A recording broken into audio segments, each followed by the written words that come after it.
Will Spencer had always considered himself the smartest heir in any room, the high-octane blend of Bill's ruthless instinct and Kelly's genteel polish. So when Steffi Forrester and her husband, trauma surgeon John Finn Finnegan, presented him with confidential intel suggesting that Luna Nozawa, Forrester Creations' shimmering new design protege, was siphoning proprietary sketches to an unnamed European knockoff syndicate, Will devised what he believed was an airtight sting. Seduce Luna with a whirlwind romance, coax a confession on hidden camera, then deliver the footage to Ridge and Eric in exchange for an ironclad Spencer Forrester alliance that would eclipse every Logan maneuver for a generation. The plan required choreography as subtle as silk, whispered invitations delivered via encrypted messenger apps, late-night brainstorming sessions in the Fortress Glass offices overlooking downtown LA. Stealth meetings behind the closed doors of the Beach House guest wing where Steffi adjusted lighting angles while Finn calibrated microphone sensitivity so that audio would capture every tremor in Luna's voice. They chose Bel Air's Moonlit Orchid Gala as ground zero, a charity showcase where Luna's debut couture line would shimmer beneath floodlights and where Will, dashing in a midnight tux that matched Luna's onyx sequins, would approach her between press interviews, spin a narrative of creative synergy, and coax her onto the terrace for a private toast laced with carefully scripted admiration. Steffi arranged for discreet paparazzi stand-ins, photographers on Spencer payroll disguised as society columnists, tasked with capturing the budding liaison. Finn secured the medical conference excuse that allowed him to lurk at strategic egress points without suspicion. Every variable was plotted on a timeline pinned to Steffi's office wall, each checkbox a guarantee that Luna would not see the snare tightening. Yet weeks before the gala, Luna's intuition began to hum. She noticed micro-hesitations in Will's eyes whenever he complimented her artistry, subtle micro-movements that felt rehearsed.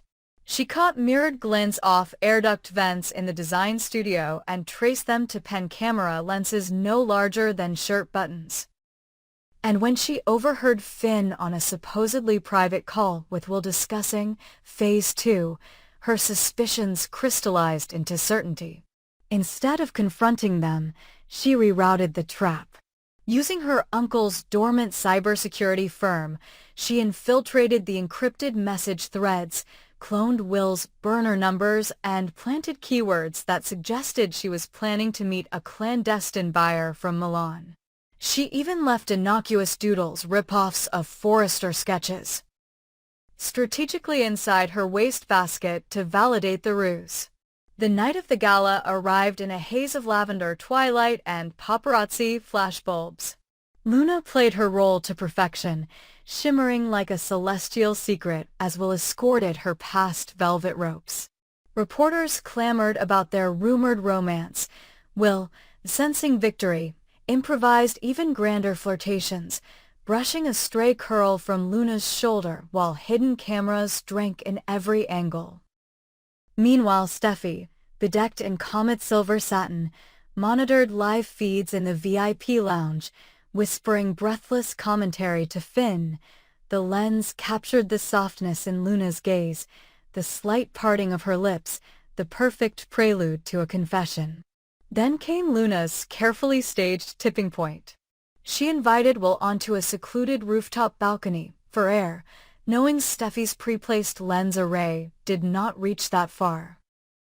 There, beneath string lights and orchestral echoes, she offered Will a champagne flute and murmured that she had one final surprise, a private after-party at a Santa Monica penthouse where our European friend awaited.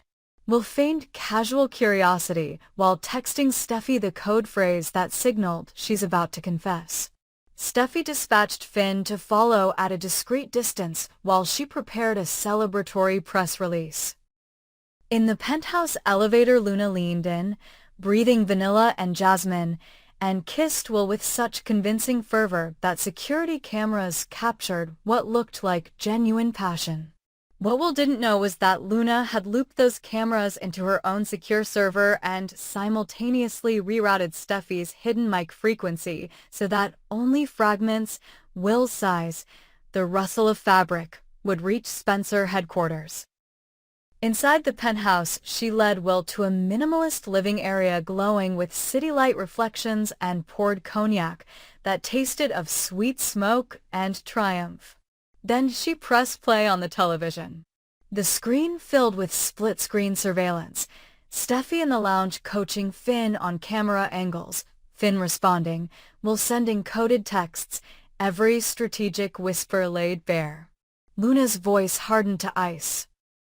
She revealed that she had known of their duplicity for weeks, that she had triangulated every burner phone, that the European buyer was a phantom.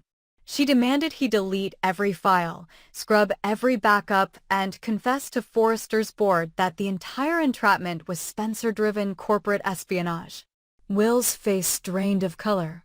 He tried to reassert control, reminding her of Spencer media reach, but Luna had anticipated that too. She flashed a thumb drive containing the rooftop kiss footage, spliced and edited to appear wholly consensual and startlingly real. She informed him that her followers, numbering in the multimillions across fashion stream platforms, would receive that clip at sunrise unless he complied. Will's threats fizzled into pleas. He offered equity in digital subsidiaries, but Luna's resolve did not waver.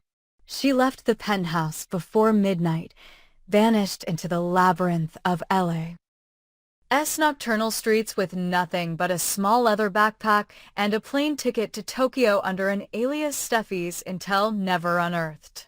Minutes later, Steffi burst into the penthouse with Finn, only to find Will alone, humiliated, and staring at a television looping the damning kiss on autoplay. By dawn, the clip detonated online. Hashtag willful betrayal and hashtag Spencer scandal climbed to global trending. Fashion bloggers dissected every second. Amateur lip readers extracted phrases that painted Will as a lovesick playboy. Forrester shareholders panicked at potential intellectual property leaks, while Spencer Publications advertisers threatened suspension over reputational concerns.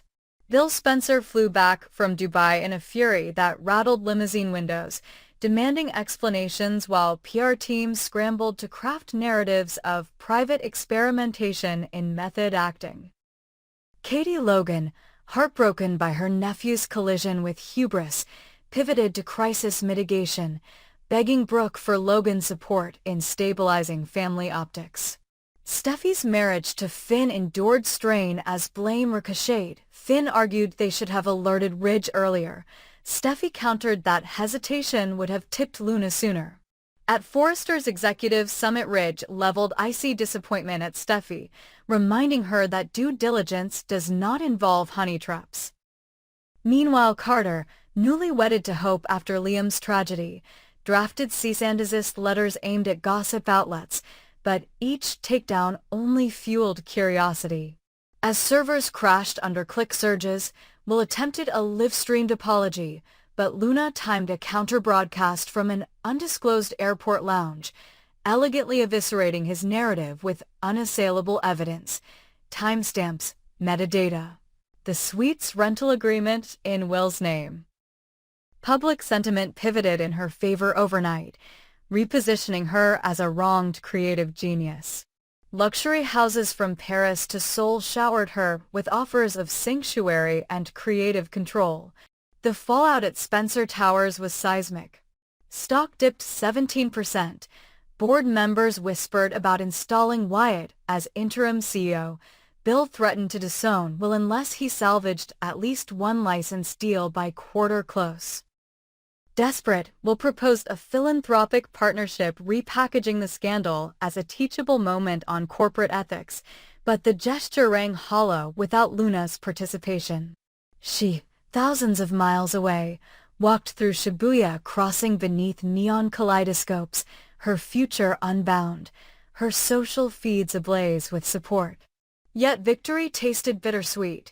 Trust once shattered seldom rebuilds easily, and Luna knew global adoration today could curdle tomorrow. Still, she preferred the uncertainty of freedom over the gilded cage of manipulated affection. Back in Los Angeles, the Spencer and Forrester clans convened an uneasy date. Ridge offered to absorb Spencer's fashion media losses by co-developing a behind-the-scenes docuseries about couture integrity, conditional upon Will's on-camera admission of wrongdoing. Steffi, chastened, agreed to spearhead the project while Finn resumed surgical shifts to escape the glare. Bill, swallowing pride, authorized the confession, hoping transparency might stem financial hemorrhage. When cameras rolled in the cavernous Forrester showroom, Will stood beneath chandeliers and faced the world, voice cracking as he recounted how ambition eclipsed empathy. The statement, raw and unfiltered, went viral, less sensational than the kiss, but more powerful. Viewership graphs spiked. Advertisers returned cautiously. Spencer's stock clawed back 5 points. Ridge's docuseries greenlit for streaming, weaving Will's mea culpa into a broader narrative of fashion's ethical renaissance. Luna watched from a Kyoto hotel, arms folded, heart conflicted as she recognized the rare sincerity in Will's eyes. She considered deleting the kiss clip backup, considered offering a digital olive branch, then paused. Some lessons, she believed, required time to ferment. She closed her laptop, stepped onto a balcony fragrant with night-blooming wisteria, and exhaled the last remnants of Los Angeles deceit. In the city she left behind, summer roared toward monsoon levels of media frenzy, but the storm's eye shifted from a fabricated romance to the genuine reckoning it spawned. And Will, grappling with the shards of his reputation, began rebuilding not with cunning stratagems, but with the slow, unfamiliar craft of accountability, aware that the next chapter, whether tragedy, redemption, or both, would be written under the relentless, unblinking gaze of a public that had already seen him stripped bare in a single incendiary kiss. A preview clip released during the week of June 23, 2025 ignited the daytime drama world when it revealed a tantalizing glimpse of Luna Nozawa locked in a searing, stolen kiss with an unidentified partner. Her eyes closed and her body leaning into the promise of danger and desire, a shot that immediately sent fans racing to speculate who could possibly match the magnetic pull of the young woman who has suddenly become the talk of Los Angeles. Meanwhile, across two tables reserved for intimacy and confrontation, Taylor Hayes has summoned every ounce of courage she possesses to bend fate in her favor by getting down on one knee and offering her hand in marriage to Ridge Forrester in what promises to be one of the boldest proposals in soap opera history. Seated under the soft glow of candlelight in a cozy corner of an upscale restaurant, Taylor's voice trembles with hope and raw emotion as she admits, without a hint of reservation, that she wants Ridge to be her husband.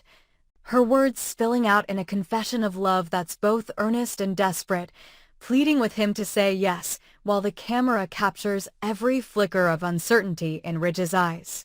His face is a mask of conflict. He loves Taylor.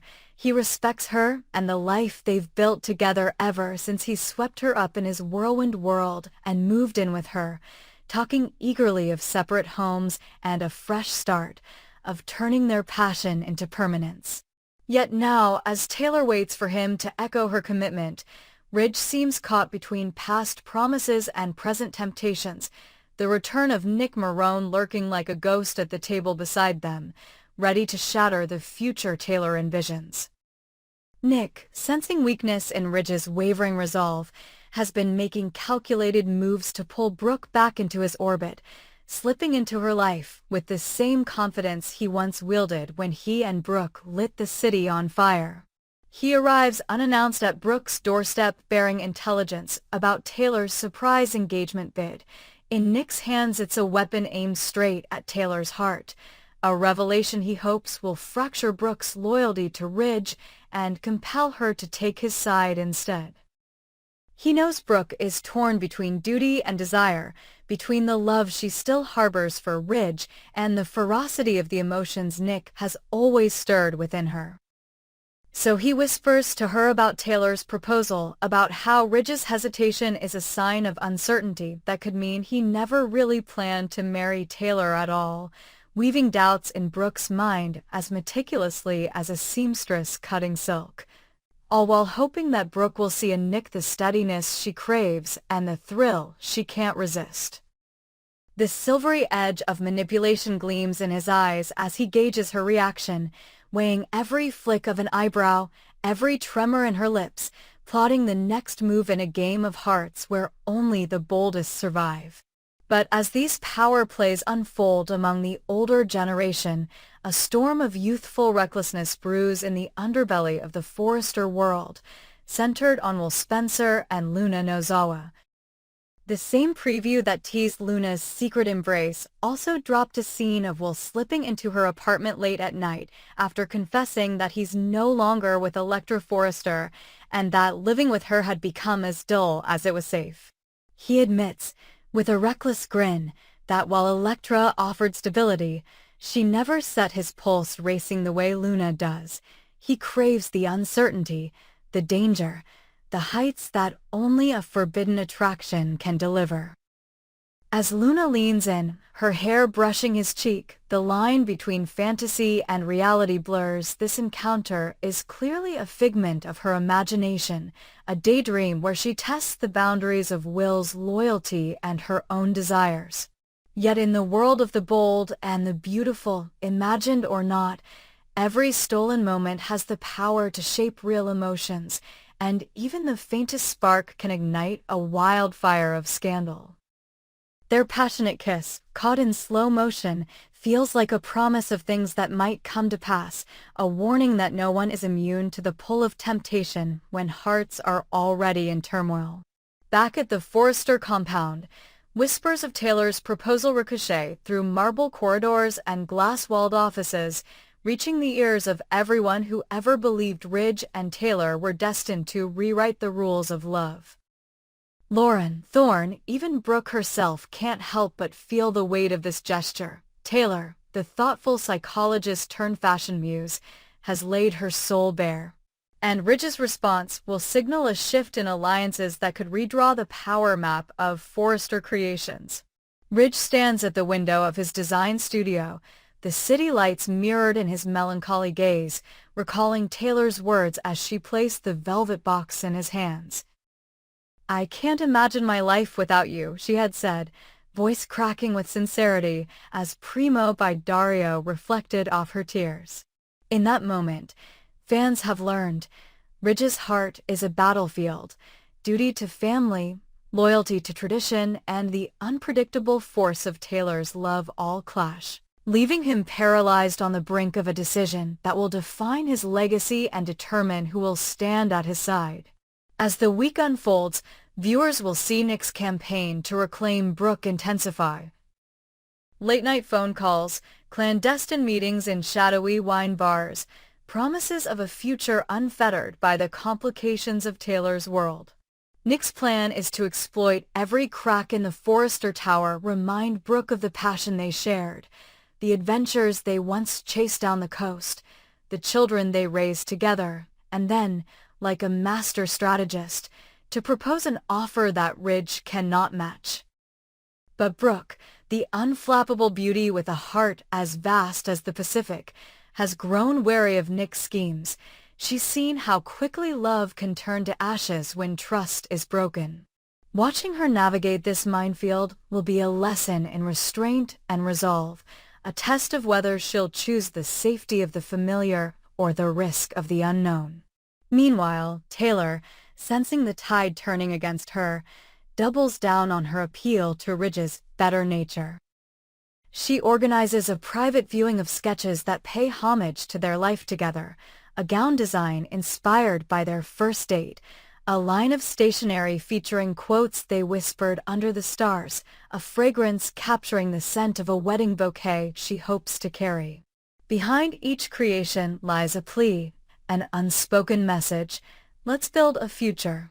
Yet even as she pours her passion into art, the specter of Ridge's hesitation looms larger, shadowing her dreams like a storm on the horizon. Amid this whirl of schemes and declarations, Will and Luna's fantasy could become an unlikely catalyst. Word of their secret rendezvous, whether imaginary or real, drifts back to the office, and Elektra's suspicions flare. She confronts Will in a tense encounter beneath vaulted ceilings and crystal chandeliers, demanding to know if he's truly moved on or simply testing the waters.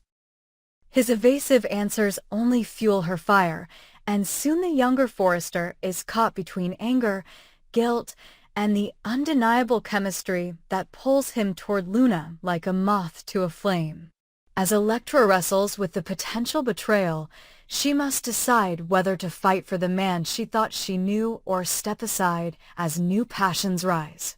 In the coming episodes, audiences will witness confrontations that crack open long-buried secrets, Ridge face-to-face with Taylor's trembling courage, Brooke teetering on the edge of old loyalties and fresh temptations, Nick maneuvering like a shark sniffing blood in the water, while torn between family honor and illicit fantasy, Luna standing at the center of a storm more ferocious than anything she's ever known. Every tender embrace will carry the weight of consequences. Every whispered confession will inch the needle toward irrevocable change, and every stolen kiss, real or imagined, will serve as a reminder that in the world of the bold and the beautiful, love is the greatest risk of all. Stay tuned as loyalties are tested, alliances shift, and hearts collide in a collision course that promises to leave no one unscathed.